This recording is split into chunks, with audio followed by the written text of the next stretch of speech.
Mon objectif avec cette vidéo n'est pas de vous faire une liste exhaustive de toutes les façons de gérer l'anxiété, mais plutôt de vous partager ma compréhension actuelle de la mécanique de l'anxiété. C'est-à-dire, qu'est-ce qui se passe réellement, pourquoi est-ce que ce phénomène qu'on appelle l'anxiété a tendance à surgir. Sachant que c'est un phénomène que je connais bien, parce qu'on pourrait me considérer comme une personne anxieuse, hein. C'est quelque chose que j'ai beaucoup connu, qui avait tendance à se manifester la nuit, surtout pour moi. Et ce que je dis souvent, c'est que avant de chercher à résoudre un problème, il peut être utile d'identifier clairement de quoi il s'agit. Donc, en d'autres termes, 50% de la solution, c'est clarifier le problème. Et c'est un petit peu l'intention avec cette vidéo. Alors, ce que j'ai pu identifier au fil des années, c'est qu'il y a deux types d'anxiété. Il y a l'anxiété avec un objet spécifique. Par exemple, je suis anxieux parce que je m'apprête à faire une présentation devant un groupe. Donc c'est le fait de parler à un groupe qui me rend anxieux. Donc premier type, c'est l'anxiété avec un objet spécifique. Le deuxième type, c'est l'anxiété sans objet spécifique. Donc par exemple, je me réveille le matin et je me sens anxieux et je ne sais pas pourquoi. Aucune idée. J'en ai pas conscience. Donc il y a ces deux types. On pourrait aller dans les différentes techniques qui permettent de gérer l'anxiété dans ces deux cas-là, mais ce n'est pas mon but aujourd'hui, parce que selon moi, la mécanique ou le mécanisme sous-jacent est relativement similaire, et l'idée est de changer notre relation vis-à-vis de l'anxiété pour mieux vivre avec, et ensuite potentiellement identifier des solutions qui sont réellement durables. Parce que selon moi, l'approche qui est un petit peu classique vis-à-vis de l'anxiété, c'est essayer de penser à autre chose, essayer de se distraire, essayer de la garder un petit peu à distance. Et le problème, c'est que ces choses-là, c'est un petit peu de l'évitement. Et ça coûte énormément d'énergie. Se forcer à penser à autre chose quand tout notre système se sent anxieux, ça coûte beaucoup d'énergie. Et c'est ce qu'on appelle un peu refouler l'émotion. On n'écoute pas le message et on cherche à penser positif, si vous voulez. Et selon moi, ce n'est pas la façon de faire qui va nous permettre de se libérer de l'anxiété à long terme.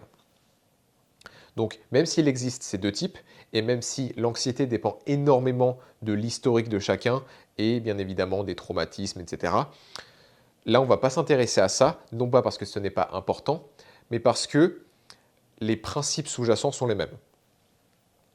Donc, si on prend un tout petit peu de recul et qu'on regarde le royaume animal, et comme j'ai l'habitude de le faire, ce qui se passait à l'époque de nos ancêtres. Dans le royaume animal, si on compare l'être humain aux autres, on ne court pas particulièrement vite, on n'est pas particulièrement costaud ou féroce, on n'a pas de crocs, on n'a pas de griffes, on n'a pas d'ailes. Donc au niveau de défense physique, on n'est pas les mieux munis, si vous voulez. Par contre, ce qu'on a, et c'est ce qui a permis un petit peu à l'être humain d'être là où il en est aujourd'hui, c'est qu'on a un gros cerveau. Et ce gros cerveau, c'est notre principal mécanisme de défense.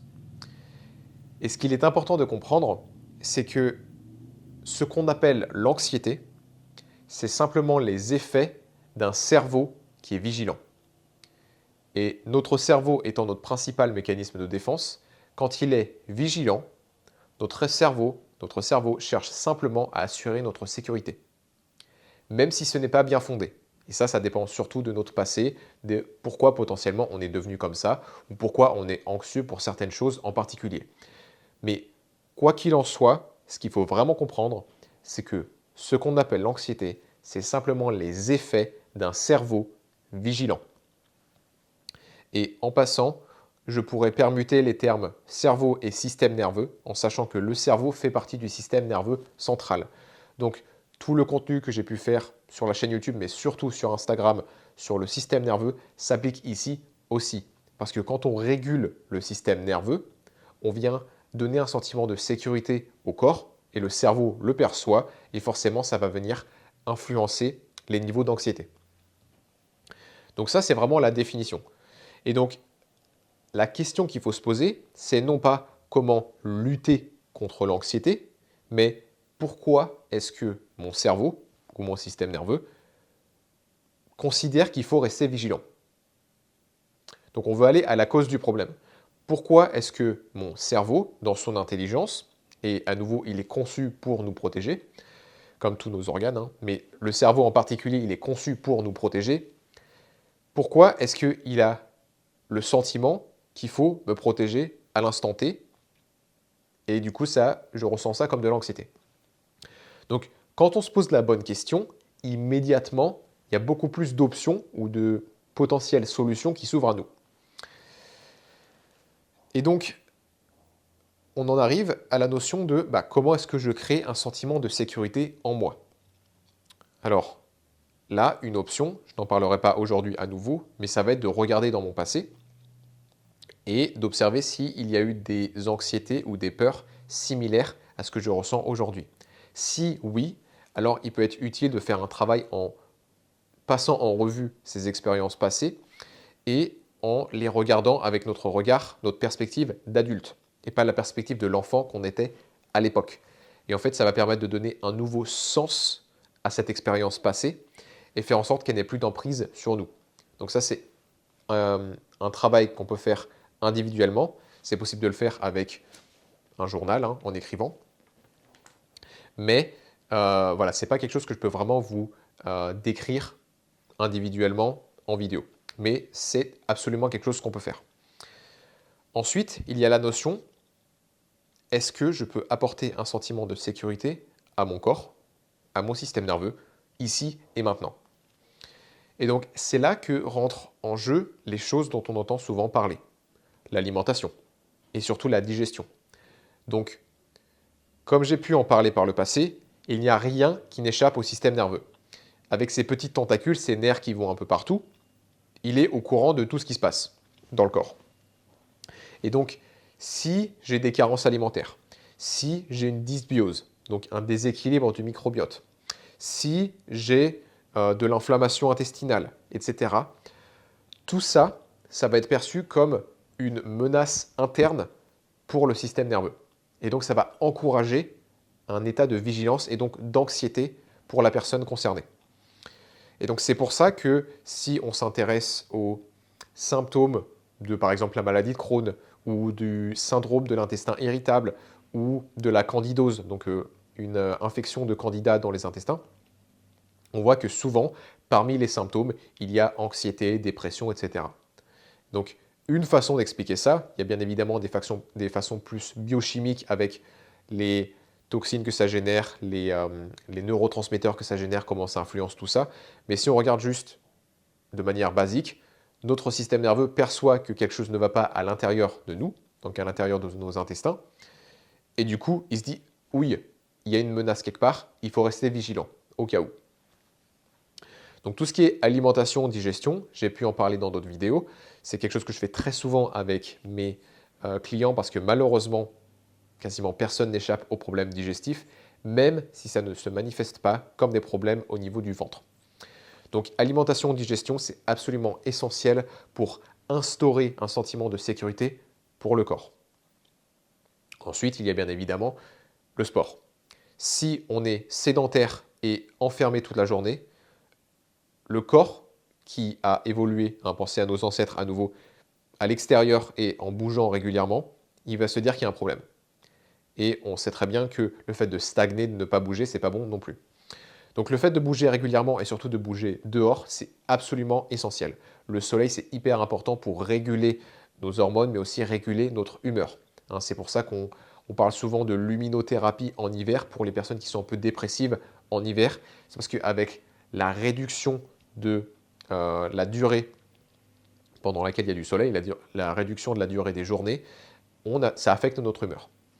Donc le fait de manger correctement et de bien digérer ce qu'on mange, le fait de bouger régulièrement et surtout de bouger dehors avec le soleil, ça va être hyper important pour bien évidemment créer un sentiment de sécurité pour le corps. Et ce qui est vraiment important de réaliser, c'est que plus on prend soin du corps, plus le système nerveux ou plus le cerveau se sent en sécurité et moins on ressent de l'anxiété. Donc, même si je ne fais pas le travail sur mon passé, ou même si je le fais, prendre soin du corps va faire, selon moi, partie d'un protocole pour se libérer de l'anxiété de manière définitive. Okay. Donc, La seule chose éventuellement que je pourrais rajouter, c'est le sommeil, évidemment. Si je dors trop peu, mon cerveau va se dire qu'il y a quelque chose qui ne va pas. À l'époque de nos ancêtres, à nouveau, je sais que j'utilise tout le temps cette façon de réfléchir, mais les seules raisons pour lesquelles on pouvait ne pas dormir, c'est s'il y avait une menace imminente. Donc un prédateur qui rôdait autour de notre camp, une tribu rivale qui nous attaquait en pleine nuit, ou peut-être une famine, et du coup on se réveille, on fait mince, et voilà. Donc à chaque fois qu'on ne dormait pas, c'est parce qu'il y avait une réelle menace. Donc si aujourd'hui on ne dort pas pour X ou Y raison, le cerveau perçoit ça encore comme une menace. Alors bien évidemment, ça peut être un peu plus délicat si, comme moi, vous ressentez l'anxiété de nuit. Et là, en fait, l'idée, ça va être de faire le travail de jour pour éviter que ces choses-là remontent la nuit. Et je vais en parler un petit peu plus dans le reste de la vidéo. Mais donc, concrètement, si je récapitule, l'anxiété est simplement l'effet, la conséquence d'un cerveau qui est vigilant. Donc on veut se poser la question, pourquoi le cerveau est-il vigilant? Si je me retrouve dans une situation qui ressemble à une situation traumatique passée, alors il est possible que le cerveau la reconnaisse et qu'on ressent de l'anxiété. Donc là, ça nécessite effectivement de faire un travail un peu de rétrospective, de regarder comment je l'ai vécu et de regarder avec un regard nouveau, ce qui est marrant à dire à haute, de donner un nouveau sens à l'expérience pour ne plus que les expériences futures, qui sont similaires aux expériences traumatiques passées, déclenchent de l'anxiété. Sachant que si on regarde les choses comme ça, notre cerveau, il se rappelle de quelque chose, et on ne se rappelle pas d'un événement, mais on se rappelle de comment on a vécu l'événement. Donc du sens qu'on lui a donné, de notre perspective subjective de l'événement. Ce qui veut aussi dire que si on m'efface la mémoire, j'ai plus d'anxiété.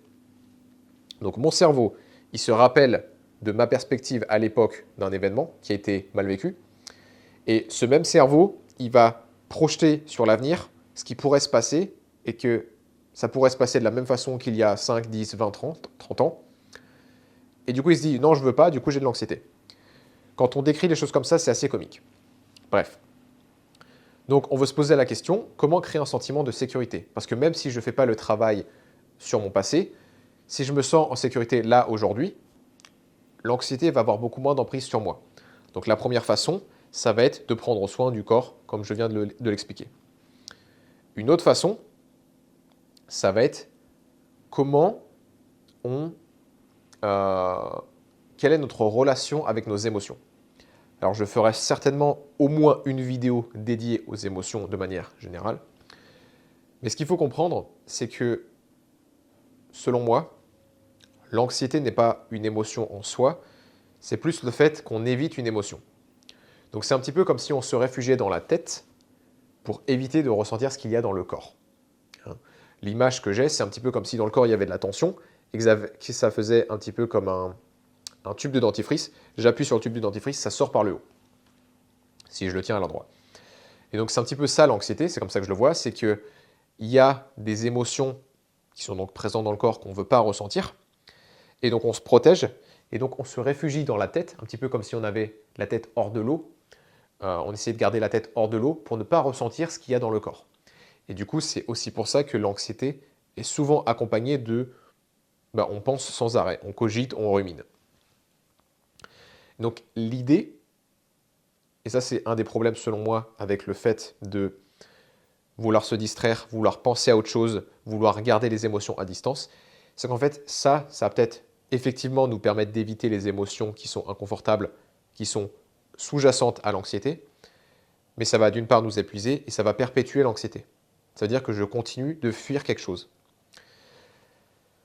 Donc, et le problème, c'est que ça vient perpétuer aussi la notion d'insécurité. Parce que si mon corps comprend que je ne suis pas capable de ressentir mes émotions, il va se dire, il faut que je prenne sa défense. Il faut que j'assure sa sécurité à sa place, en tant que cerveau. Et du coup, tant que le cerveau pense que je ne suis pas capable de ressentir mes propres émotions ou de les accueillir, il va prendre la relève. Et c'est ça qu'on appelle l'anxiété, par défaut. Et donc, l'idée, c'est comment est-ce que, au niveau émotionnel, je peux créer un climat de sécurité intérieure. Et pour ça, Donc à nouveau, je ferai certainement une vidéo dédiée. Là, je vous donne les grandes lignes. Mais pour ça, le mot-clé, c'est accueil. Accueil. Donc plutôt que de les éviter, plutôt que d'avoir des astuces plus ou moins, je ne sais pas, malignes pour éviter les émotions. Hein, par exemple, si je suis anxieux parce que je m'apprête à parler à un groupe, ce qui était mon cas il n'y a pas longtemps et ça m'arrive encore, ce qu'on m'avait déjà dit, c'est « Non, non, mais imagine, tu parles à une seule personne. » Ou « Imagine, tu es tout seul. » Ou « Pense à autre chose. » Ou bien, voilà, tout un tas de techniques pour éviter de ressentir l'émotion. Ça, le problème, c'est que ça épuise et que ça ne vient pas du tout accueillir l'émotion sous-jacente. Et du coup, cette émotion ne se sent pas accueillie et donc ça crée un conflit à l'intérieur. Et le conflit à l'intérieur de moi, c'est l'opposé d'un sentiment de sécurité. Donc, à partir du moment où j'ai cette posture où j'accueille absolument toutes les émotions qui sont présentes en moi, même si je ne sais pas encore comment les gérer, même si je ne sais pas encore comment les ressentir, au moins avoir cette démarche d'accueil, rien que ça vient changer complètement le climat intérieur. Et donc, suite à ça, pour moi, ce qui est vraiment essentiel à comprendre, c'est que aussi bien l'anxiété que nos émotions sont là pour nous. C'est pas là pour nous punir, c'est pas là pour nous rendre la vie difficile, c'est là pour nous aider, pour nous protéger, pour assurer notre survie. Et donc, c'est ce à quoi je faisais allusion en tout début de vidéo, c'est si je change ma relation à l'anxiété, même si je ne change pas mon passé, même si je ne change pas mes circonstances actuelles, si je change ma relation à l'anxiété, rien que ça fait que je vis beaucoup mieux. Je peux respirer un petit peu plus. Et donc, l'anxiété, l'idée, c'est de la voir comme une amie qui cherche à assurer notre protection. Même si c'est maladroit, même si la façon dont elle cherche à assurer notre protection, c'est désagréable. Avec le cœur qui palpite, les mains moites, le transit qui est perturbé, la digestion qui est ralentie, etc. Mais à partir du moment où je vois l'anxiété, et le principe est le même avec mes émotions de manière générale, mais à partir du moment où je vois l'anxiété comme une alliée, comme une partie de moi qui cherche simplement à assurer ma sécurité, eh bien j'arrête de lutter contre l'anxiété, je l'accueille, je peux la remercier pour tous ses efforts, parce que, croyez-moi, votre cerveau, notre cerveau, hein, c'est pareil pour moi, travaille en permanence pour assurer notre sécurité. Et comme vous le savez sûrement, ça fatigue parce que ça coûte énormément d'énergie. Mais il le fait avec de bonnes intentions. Il cherche uniquement à assurer notre sécurité. Quand je le vois comme ça, je peux beaucoup plus facilement l'accueillir, l'accepter et travailler avec pour chercher une solution commune. Et à nouveau, ça revient à assurer la sécurité intérieure et donc prendre soin du corps, potentiellement revisiter des expériences passées, les digérer correctement et changer ma relation avec mes émotions en général. Donc très souvent, derrière l'anxiété, il y a une peur. Donc si par exemple, je reprends l'exemple de l'anxiété avant de parler devant un groupe, bah, la peur, c'est d'être ridicule. La peur, c'est d'avoir honte, tout simplement.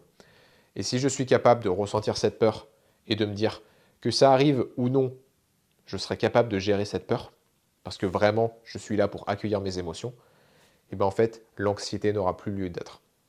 Okay. Voilà. Je sais que j'ai digressé un petit peu, j'ai essayé de garder le fil rouge, donc j'espère que c'était à peu près clair pour vous. Mais voilà, vraiment mon intention, c'était de vous donner un petit peu la mécanique de l'anxiété et surtout, qu'est-ce qu'il faut, selon moi, éviter de faire, à savoir lutter contre l'anxiété, chercher à penser à autre chose, chercher à se distraire. Ça, on sait tous faire, et c'est épuisant, et ça nous mène nulle part, parce que l'anxiété finira par revenir, mais plutôt se poser les bonnes questions et comprendre ce qu'est réellement l'anxiété. Parce que selon moi, juste ça, ça permet de, à nouveau, changer le climat à l'intérieur de nous, et surtout, créer une relation d'amitié avec nous-mêmes, plutôt que de conflit, plutôt que de lutte.